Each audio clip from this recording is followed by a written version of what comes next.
Welcome to Lesson 7 in our economics unit. Today we're getting into what we call comparative economics, dealing with the different types of economies that are out there in the world today, actually that have been in existence through the history of man. And as we do this, we have to look at economies based on those four questions. So what determines what type of economy a country has are the answers to those four questions. So as we go through this unit today, we're going to be referring back to the last slide in that session, but I put it up here in a little orange box on each side of the different types of economy. And the reason I put it there is so that we're constantly aware. So there's four questions here, but usually when you determine economy, you're looking at the first three. And what will be made, how will it be made, and who will use what is made. So those are the three questions that basically come in, and when you answer those three questions, it determines the type of economy that you have. But as we get to the end, then we'll talk about the economy that we have in the United States of America, and I think you'll be a little bit shocked to see that it's not as pure as what you might think it is. So the first type of economy that we're going to talk about today is a traditional economy. This goes all the way back to the time after the Garden of Eden. Basically, you were in a traditional economy. People raising their own goods and consuming them, along with occasional bartering. What we call this is subsistence living, where people raise what they need, and the excess that they have, they take and barter for something that they don't have. Like, let's say they have a lot of wheat and chicken, so they have a lot of eggs, but they don't have any meat. So they want to go and they barter the eggs and the wheat for people to make bread so that they can get sheep, cows, or something of that nature. So the bartering system, and it's traditionally what was in the world economy, especially in rural or even in colonial America. We have traditional economy in what we call the wilderness area. So you go 5 miles out of any of the major cities on the East Coast and you would get into a traditional economy. Even during the colonial era of American history. So this is traditional economy, all right? We still operate sometimes in a traditional economy when we barter with friends and neighbors and small communities to exchange goods with one another. So you cannot say this is not evident in any place in the United States. That's not true. In some small rural sections in a small contained area, you still see some traditional economy. The next one is what we call a command economy. And some of you say this is communism, socialism, whatever you want to say. But this is when a central authority directs the production and distribution of goods and services. So you'll notice down there the Soviet Union was a command economy. And we'll give you some other examples here in just a minute. But they control every aspect. So in this next slide, there are 5 characteristics of a command economy. Now I want you to write these 5 characteristics down. You'll need to know them for the test next week. So if you look at here, first of all, the government creates a central plan. So their plan basically governs everything that happens from the extraction of raw materials to the manufacturing of raw materials into useful goods, and then the distribution of those useful goods into people's homes and even services throughout the country. They control the whole economy. And it's a command economy. It's not based on the ebbs and flow of supply and demand. It is based on what the central government does in the central plan. The government allocates, number 2, all resources according to the central plan. We mentioned that. Number 3, the central plan sets the priorities of the production of all goods and services. So priorities makes some things more important than others. And they actually put a timeline. These are going to be made, and these are going to be made, and these are going to be made, and then this is how they're going to be distributed. So the whole timeline is controlled not by the will of the market or the will of the consumer. It is done by the will of those who are in charge. Number 4, the government owns all the businesses. So they have monopolies.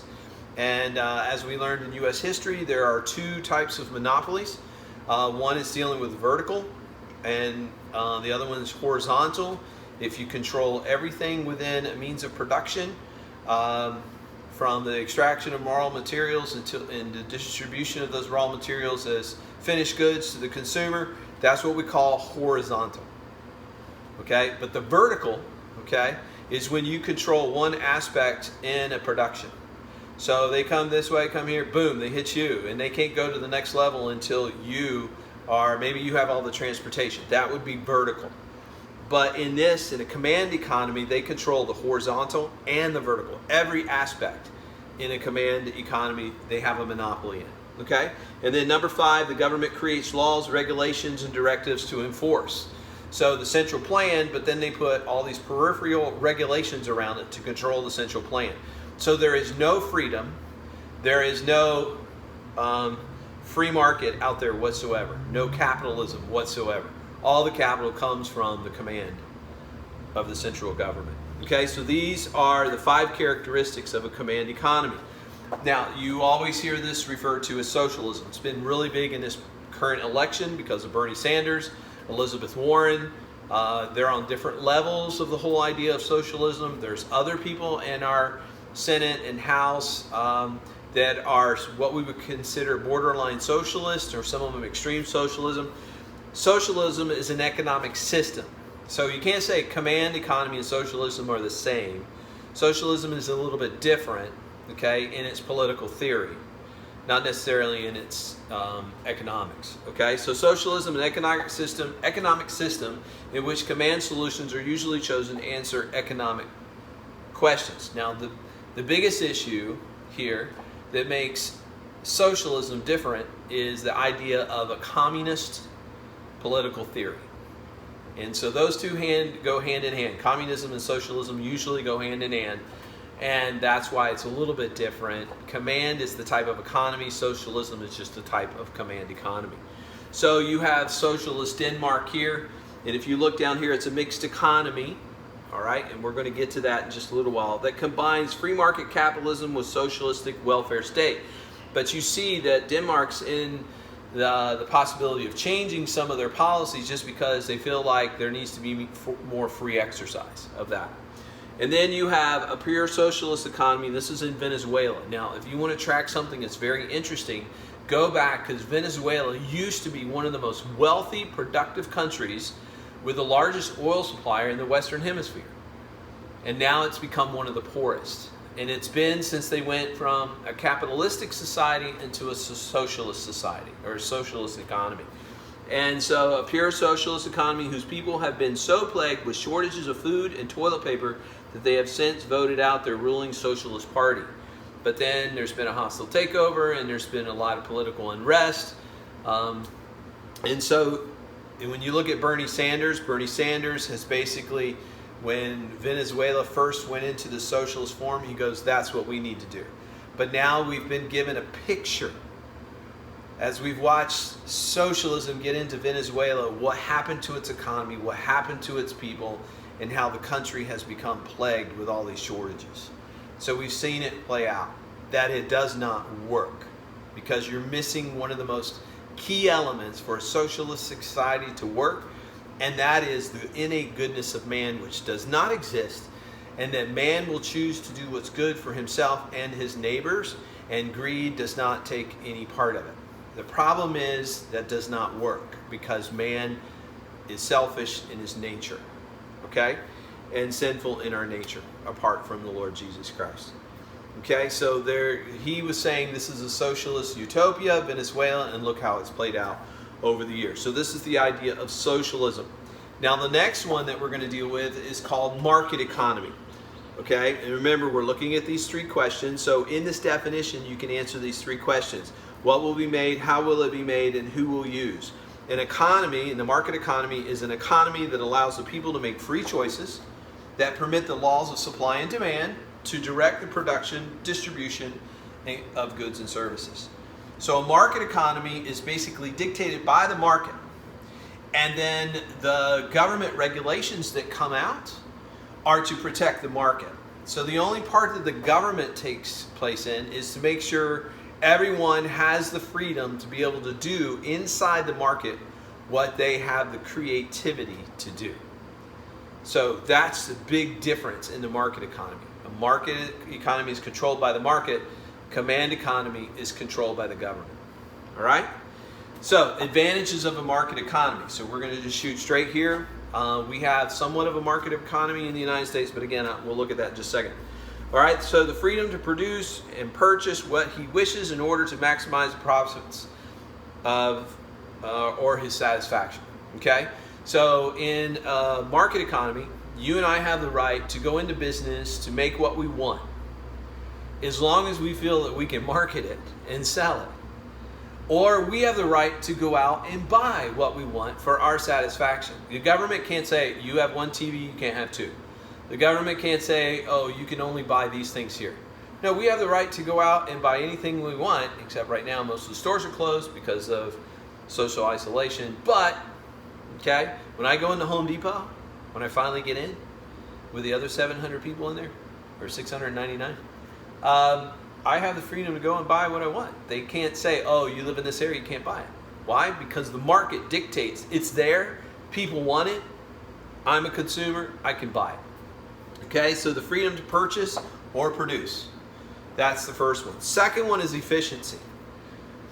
And this goes along with the competition, which is the last one. But the efficiency, the products people want are produced at the lowest cost, and little effort is wasted on unwanted items.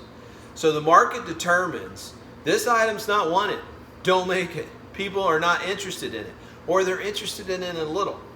So the market dictates to you, and this is why you study the market, I'm going to make just a little bit of this item to meet this need right here, because there's not a high enough demand and I don't want too much surplus. So I'm only going to make this right here. Now, let's say in this product that you're making, there's an increased demand. People are starting to like, yeah, I like this good, I like this good, I like this good. Well, that market has then dictated to you, if you want to make more money, then you're going to concentrate on this. So you're not wasting time making something, well, you feel like you're good at, but nobody wants it, so you're not making money off it. Going to something that now you can be good at it because the market has dictated, this is what people want, okay? So you're going to find the best possible way to produce this and get it to the consumer at the lowest possible cost. Now, not cheating the consumer, okay? Not cutting costs where you're robbing from the product, but doing it in such a way where it's efficient, so you're saving costs, okay? So this is one of the things with a free market is efficiency. You don't see this in a socialistic society because everybody gets paid the same, so you lose this efficiency. You get paid whether you go to work, it doesn't matter how much you produce unless there's a quota that the government says you're going to do that quota and that's it, because you're not going to make any more extra. Okay? So there's a lot of waste that goes into this because people are only going to work to what the expectations are. Here, in a market economy, you work to your own expectations. So if you want to make more profit, you want to be more successful, you're going to be as efficient and as productive as you possibly can. Okay? Third one is stability. The market constantly adjusts to changing conditions and ongoing efforts to reach equilibrium. Remember the law of supply and demand. Okay? There's an equilibrium point, and that's what it's trying to reach, where these two meet together. All right? And so the market is constantly going like this, and those lines are constantly moving, and then they meet, and that's what you're always battling for. So in large corporations, they have people who study the law of supply and demand, and they're looking for that equilibrium point to get as close to it as they possibly can. And then they bisect it a little bit, and then they've got to go, oh, we got to change production quota because we've gone too high and we're now starting to accumulate a surplus. Let's tone it back down again. So they lower production. All right, so there's a constant, and the market's the one that dictates it. Why? Because the consumers are part of the market. You and I are buying. One of the things that you notice in the movie industry, okay? So the government does not tell, oh, you can only put blockbusters out in the summer. All right? Blockbusters means they put a lot of money into it. It's supposed to just be busted wide open. So there are 2 times a year when blockbusters really come out. Big movies that they're going to get into the theaters, and they want to, and I'm wondering if this is going to change after the whole COVID-19. But what they want to do is introduce these, and then as they introduce these, there's a lot more people to be able to watch them. So at the beginning of the summer, around, Memorial Day, boom, blockbusters start to hit, or the beginning of May. Why? Because they're coming into summertime. And there's 2 waves. One usually right at the beginning of the summer, beginning of May, end of May, and then one beginning of July. And the reason they do that is because all the kids are out of school. What are they going to do all day? On bad days, bad weather, they're going to go to the movie theater. They're going to go to the mall. In the evenings, family want to get out of the heat, get out of the the daily grind, and they go to the movies together. So that's when these big blockbusters. Why? Because they know that's when the market, that's when the consumer is available. The other big time is Christmas. Same thing. Right before Christmas and Christmas break, students have 2 to 3 weeks off for Christmas break.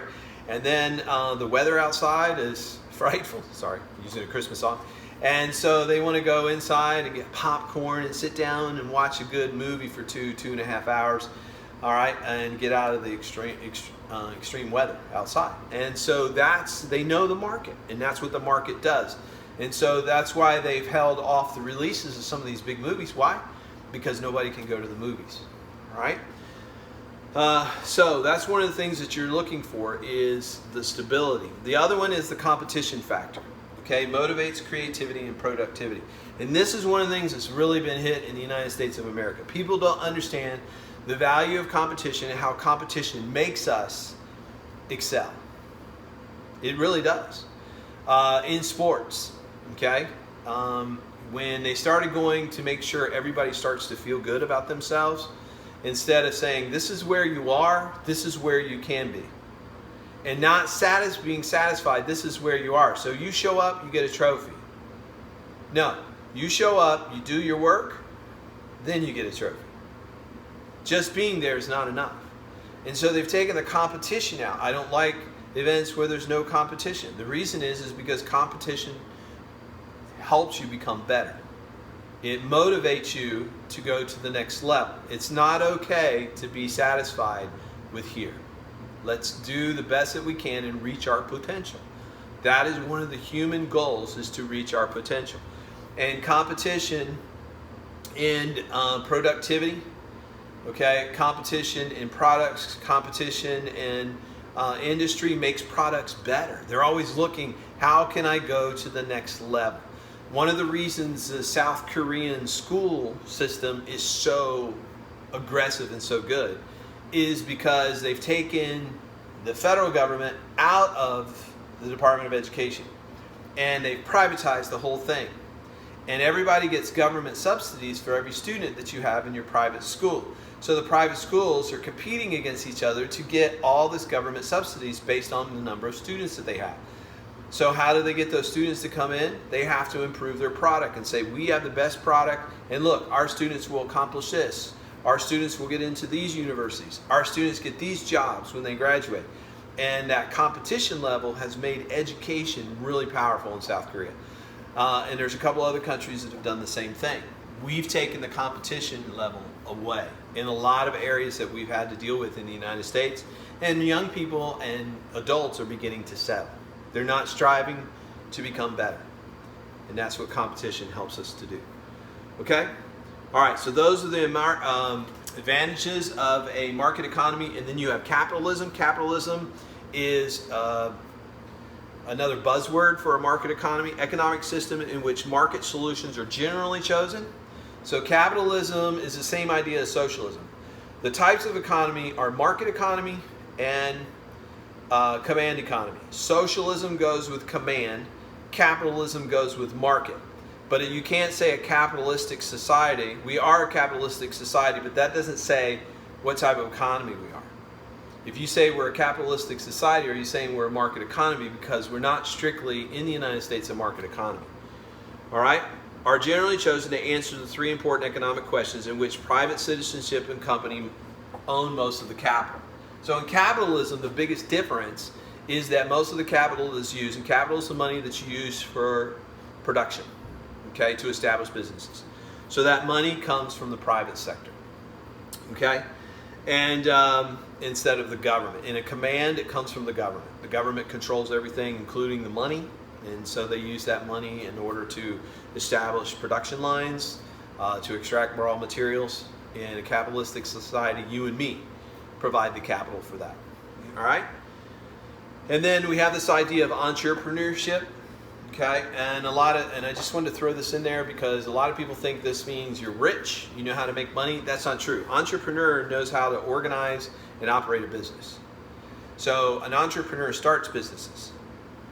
So it doesn't deal with how much money you make, it's that you know how to start a business and operate a business. And then in the meantime, you make money. But an entrepreneur is a business person, okay? They know how to start and operate business. Now I want you to look down at this chart. Remember I told you at the end we would be going over this chart, and this is the chart dealing with different economic systems. So you see you have the different types, okay? So you have a pure planned economy, central planned economy over on the left-hand side, dealing with communism. And then you have a pure free market, all right, dealing with a market economy, and that's pure competition. So communism means everybody share, pure competition means we're all against each other, trying to make our products better. All right, so these are the two extremes, command, and then you have a market economy. And then you have a scale. So if you'll look at there, okay, mixed economies, you'll notice the United States basically has a mixed economy leaning towards the idea of capitalism. Not everything in our economy is completely market. Some of it is controlled by the central government and dictated by the central government. Okay, so you see the United States and Japan. One of the reasons Japan is the way it is because that was our most successful adventure as far as reconstructing a country after war, after World War II. And Japan has been very successful in a market economy. But then you see the different levels, China, Venezuela, and then you see North Korea, which is one of the most extreme. Okay? And here's one of the things that you have to understand today. Every major economy in the world today is a mixed economy. It is not pure in one sense or another. So did everybody get that? Okay? Every economy today is a mixed economy, but they lean heavily to one side or the other. All right? Even in China, some people say, well, Hong Kong is definitely capitalistic. All right? And now that's part of their economy, and China does not want to lose that because they know how much money Hong Kong makes. So part of the system is they're allowing people as individual investors with individual capital to do certain ventures within China. But most of it is a command economy where it's controlled by the central government. So I want you to understand this. In the United States, yes, we're more capitalistic, more free market, and a market economy. But there are some socialistic tendencies. One of the steps was the recent health care. Okay, some things dealing with transportation, and some other areas in the United States where we have a little bit more socialism creeping in. Okay, it's really hard to be pure in one or the other, but these are the different types of economy, and so I want you to take the time to be able to look at this chart and make sure you answer the questions after this. Now, the next time we'll finish up a little bit with this, and then we'll talk a little bit about the stock market and the world trade, and then we'll be done with our discussion of economics. One last thought, I just want you to realize this is an overview. There is no way in a high school level that we can get this deep. When you go to college and you major in business, you will take macroeconomics or microeconomics, dealing with the study of how a family controls their economic situations and makes their economic choices. And then you have a national level dealing with the world. Okay, so those are the two different structures in economics that you will study. All right, so that's all for today. Thank you, and Lord bless you, and we'll see you next time.